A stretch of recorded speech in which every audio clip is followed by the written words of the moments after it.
AUSA is back in the Walter E. Washington Convention Center right in the center of the US Capitol.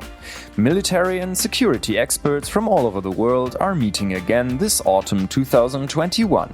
AUSA is the abbreviation for Association of the United States Army, and this association is the organizer of the largest conference and exhibition for defense.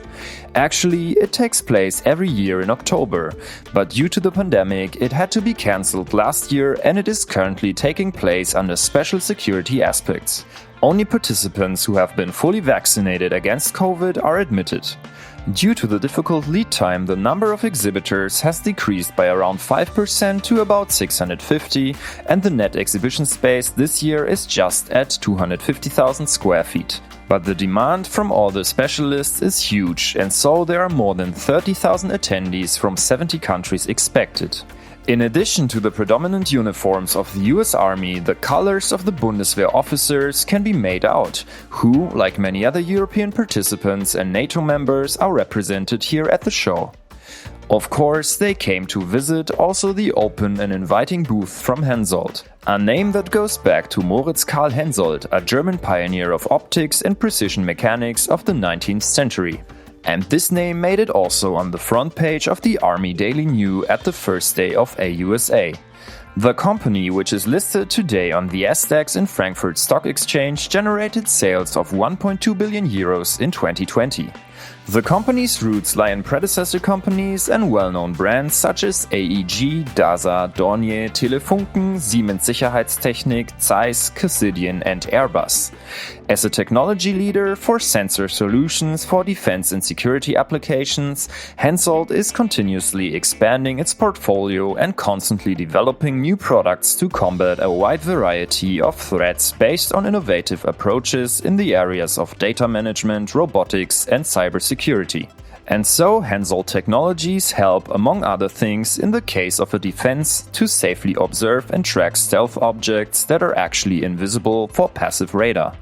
Among the many international participations, there is also a German pavilion.